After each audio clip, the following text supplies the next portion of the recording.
అంతకుముందు కొంచెం దోమ కొంచెం ముడతగా ఉంది. ఇప్పుడు ఈసారి బాగుంది. ఇప్పారి బాగానే ఉందా? వారి సమస్య ఏంటంటే తెల్లదోమ, పచ్చదోమ, ముడత సమస్య బాగా ఉందని వాళ్ళ డేట్ వచ్చేసరికి 28/7/2026 అండి.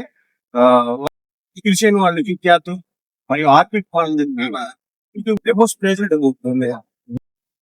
విఖ్యాతు ప్రాణ కొట్టడం వల్ల ఇప్పుడు బాగా గ్రోత్ రావటం కానీ, చిటాకు వేయటం కానీ, మంచి పెరుగుదల కానీ చాలా బాగుందండి. హాయ్ అండి, నమస్తే అందరికి. నేను మీ కేఎస్పీ రైతుబడి ఛానల్ నుంచి మాట్లాడుతున్నానండి. ఇప్పుడు ప్రజెంట్ మనం గుంటూరు జిల్లా మట్టిచెరుకూరు మండలం ఇంజనంపాడు గ్రామంలో ఉన్నామండి. నమస్తే అండి సత్యనారాయణ గారు. ఇప్పుడు మీరు విఖ్యాతు ప్రాణ వాడారు కదా, వాడక మునుపు ఎలా ఉందండి, వాడిన తర్వాత ఎలా ఉంది? ముందు కొంచెం దోమ కొంచెం ముడతగా ఉంది. ఇప్పుడు ఈసారి బాగుంది. ఇప్పారి బాగానే ఉందా? సార్ చూడండి,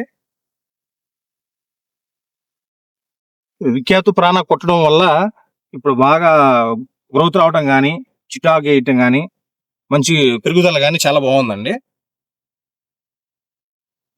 కాబట్టి ఇప్పుడు మిగతా రైతు సోదరులందరూ కొట్టుకోవచ్చు అండి మందు.